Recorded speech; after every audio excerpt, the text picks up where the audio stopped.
Hey up everybody, Magpie Gaming here, I hope you're all doing well. So we've had another Talking Tarkov podcast. This was podcast 004 and they've done a breakdown of this on the official forum. So I'm going to go through the juicy bits of that with you today, same as I did with the podcast the other week. Lots of information coming out regarding the game going forward. Not just about 0.12 but what might be coming for it, what will be coming after it, what will be coming in 0.12. It's definitely going to be a massive update. It is going to be the biggest update to the game yet. It's going to change a lot of things up, hopefully for the better, and there are a lot of things coming afterwards, as I say, things that are planned for shortly afterwards or for in the future, but they've got no confirmed date for when these things will come out. So to begin with, the confirmed in 0.12 the hideout will be there. Now how the hideout works, how it looks, what you're going to be able to do with it, we're still waiting for those in-depth details about it, but we do know that it will be in 0.12. Next up is character customization. That will be in there as well. There will be different outfits for USEC and Bear. You will not be able to loot these outfits from PMCs that you kill, so you will be able to attain them by buying them or gaining them through quests within the game, and there will be about 3 to 4 outfits per USEC and Bear. Next up, they confirmed that voice over IP will be in 12, although it will be a basic version of voice over IP and it will be gradually improved on as the development of the game goes along, which I think is only fair, as you've got to remember BSG are only a small studio. Voice over IP, I would assume, isn't the easiest thing to include into a game. Vast majority of games along these lines would have it included from the beginning, but they're including it after several years of development, so it's probably not the easiest thing for them to put in, but I think it's going to be a good addition to the game. I think there's going to be quite a lot of people that just never have it turned on. A lot of people don't like things like that, but I think if you're one of these that likes to team up with strangers, likes to have that that element of being able to communicate better with people, because you only have like the basic commands to throw out to people at the moment and it doesn't always work. People will just shoot you as soon as they see you, but if you have this voice over IP and you can communicate with people, I think you'll get a lot more strangers teaming up, and I think it'll make the game a little bit better. So yeah, there's going to be a basic version to begin with in 0.12. Say that the compass is still planned, but they're not sure if it will make it into 0.12. I think they're trying to push to get it into 0.12, but I get the feeling that every time they mention it, they say it might not be ready, so I'm guessing that it's probably going to be one of the things that is dropped from 0.12 or will come shortly afterwards. Then we had more images for the new map that's coming out. Now obviously all these images are cycling in the background. We've got new weapons images, new map images. The map looks really good. I've got to say, I've fallen in love with this map and I haven't even been able to play it yet, but I think it looks amazing. Now they've said that there will be 3 to 4 buildings with several floors. We've seen these images before. There is a couple of buildings with up to 4 floors, some with just 2 floors, some with basements, etc. Said that the scav bosses are going to have special rooms at all locations on the maps. I would assume that those are places where there'll be high value loot, but they will also be hard places to get to. And they've confirmed that the size is maybe just a little bit larger than Shoreline, so it's going to be one hell of a big map. Now the images that you do see of it are all of around the I think it's like a compound area, like a barracks area. It's very busy, there's lots going on, there's lots of undergrowth, lots of trees, containers, things like that. It doesn't look like there's huge opportunities for long range shooting around that building, but I would assume once you get away from these and out into the rest of the map that there will be opportunities for long range shooting. So I think they're trying to incorporate lots of different styles of play. You're going to have close quarters combat mixed in with sniping, things like that. Kind of what you do get with Shoreline right now. So as I say, I really do like the look of this map, and I've got to say that the images make the map look as though it's pretty much complete. Aesthetically it looks like it's put together very well and it's ready to go. Obviously it's not ready to go right now, but it is looking really good. It's looking like it's being put together very well, and yeah, I just can't wait to see more of it. I think it looks amazing. The size of it as well it just looks huge. So yeah, the bigger the better for me. They confirmed that the work is still going on to move over to Unity 2018, but they've warned people not to expect too much. Basically, the game in its entirety as it is now is being ported over to 2018, but that won't instantly make it play better or look better. They'd then have to start tweaking it and tightening the nuts and bolts of various bits of the programming, and eventually we will get a smoother gaming experience. 2018 is going to give them the tools to make it look better, to make it run better, but it is going to take time for them to get that going. So initially we probably won't notice too much of a change, but as they start to roll the hotfixes out and the patches and the updates, we should start to see smoother gameplay and a better looking game. Saying that daily quests are still planned, they're looking at reworking how the quests work, because they have taken on board the feedback that some of the quests are frustrating, that you have to basically go through certain ones to get to the next ones. So they are going to be doing daily quests. The quest lines that we've got now, some of them you will be able to basically ignore them and move to the next task. But yeah, they say that they have taken on board feedback from that. They say that eventually there will be 8 to 9 traders available in the game. So these are the kind of things that will be planned for just after, or quite a far way after 0.12. So they're looking at working on new music for the game as well. Unconsciousness is confirmed within the game, so don't quite know how that is going to work, but it seems as though you'll be able to be knocked out unconscious and maybe med yourself back to consciousness, or maybe a teammate can bring you back around. I'm not too sure how that one's going to work, but that'll be an interesting mechanic. They said that they're going to stop selling the EOD version of the game before full release. Now, as far as I know, but not confirmed, the reason that they're going to do that is that the EOD version will basically be rolled into the season pass. How the season pass in the game is going to work, I'm not too sure. So if you are on the fence about getting the EOD edition, it might be time to be looking at getting it, because eventually they will stop selling it. But I think the full release of the game is still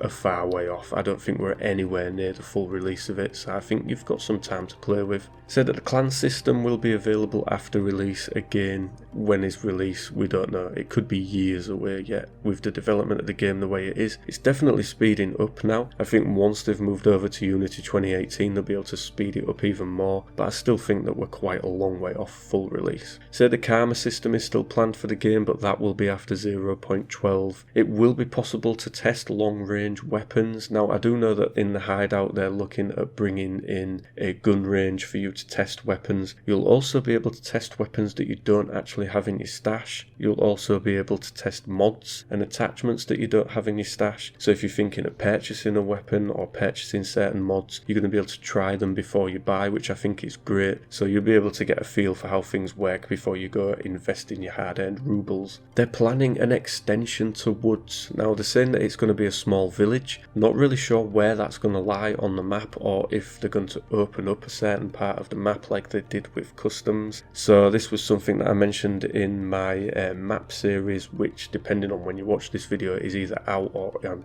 currently going to get it out. But I did say that Woods was a map that does need some love. It needs more reason to go there, so I'm glad that they're doing an extension for it, and I look forward to seeing what that's going to be like. People have asked why they are using Unity 2018 and not 2019, which is the latest version, and they've said that there is problems with data transfer over the network with 2019, so they've gone for the more stable version of 2018. But as far as I'm aware, once 2019 is stable, the porting process of the game over to 2019 won't be as arduous as what it has been going from, I think it's version 5.6 that they use right now, moving over to 2018. I think the move to 2019 will be very easy, and it'll probably be something that we don't notice. They're still planning an app for the flea market, so you'll be able to check your selling and your buying on the go. That will be great, I think, but again, it's something that's probably going to be a fair way off yet. Still working on securing the game, the anti-cheat. They do have a big anti-cheat update on its way. This is something that I've spoken about several times recently, about the anti-cheat and how it needs to be improved, and they said that they are working on it day and night basically to get this new update out.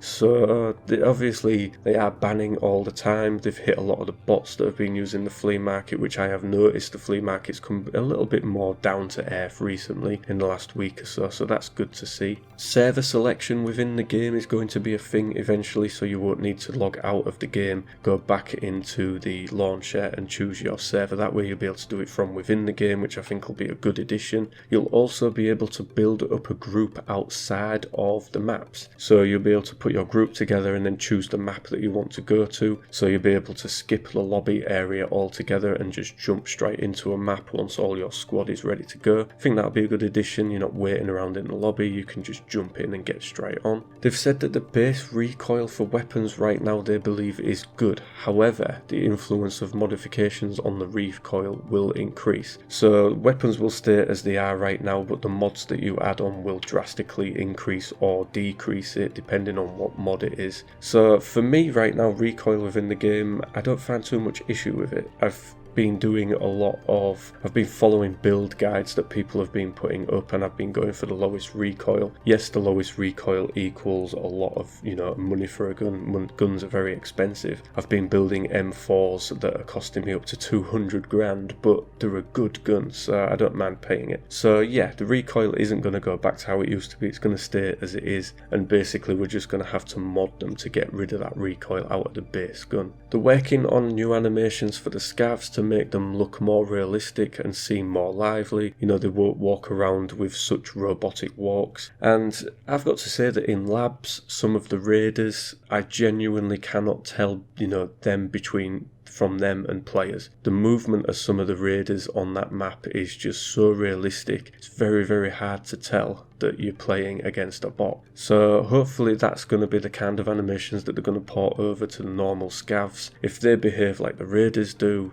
it's going to make for a lot more entertaining game. No doubt you will have seen some of the weapons and images that are coming into the game that I've been rotating in the background. There's also a couple of videos in there for some of the new weapons that are coming. The videos, you've got the Beretta 92F, we've got the Ash 12, there is the revolver shotgun, there's the animation for that, we've got the animation for the mounted MG, so that is the belt fed LMG, and you can see the animation for that pushing the bullets through. I think that looks ultra realistic, to be fair. The realism in certain parts of this game is absolutely spot on. But they have confirmed some weapons that are coming in the game now. These aren't going to be, they're not all going to be in 0.12, but these are weapons that are confirmed for the game going forward. No dates given for any of them, but they are as follows. They are the G36, the G3, the FAMAS, they've said that is not planned at the moment, but I think it is one that they are looking at. The AUG is another one that they're looking at.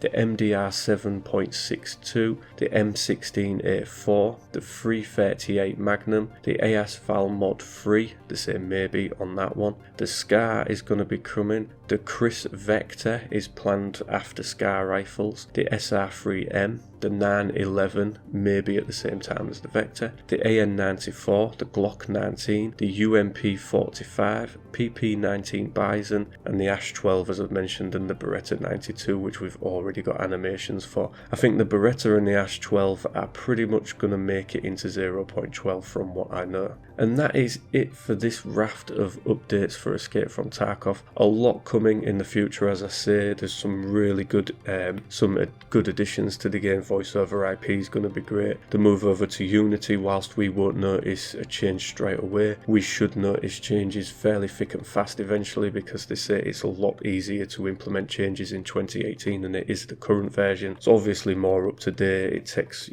a shorter period to get things ironed out than it does right now, so I think eventually the game will be in a very, very good place. And that's pretty much it on all that information. I think the map looks ace. I think some of the new weapons coming look great. I think BSG are putting some good work into the game right now. I know that there are still complaints about some of the added things that they like to do, and people say, why are you putting new mods and attachments and weapons and building new maps when the base game needs work? It's clear to see that they are working on the base game. They can't do any more than port it over to Unity 2018 and then work on the issues that there are with the game. But they have separate people hired for doing new mods and attachments and 3D modelling and things like that. Not everybody that works in that office can code on the game. They you know, the dude's different things. So if there was to hire new people, I'd say hire only people that can code into the game so that they can put more into that, you know, the mods and the attachments and the maps, everything that we get. I think we get a decent rate of that. I don't see any need to increase that right now, you know, just work on the base game. But they are doing the best, and I thoroughly believe that. When you listen to Nikita when he's on these podcasts, especially when he's talking in English, he does believe in this game, and I think there are a lot of us out there that do as well. We love this game. There isn't anything else like it out there, and I think we're at the point now where even the things that are wrong with the game, we kind of love them as well, because we just love to moan about them. The freezing and the stuttering and the desync and whatever else. Tarkov won't be Tarkov without those things, but eventually we'd like them to vanish. I don't want to be playing with desync forever, but it doesn't stop me playing. So, but yeah,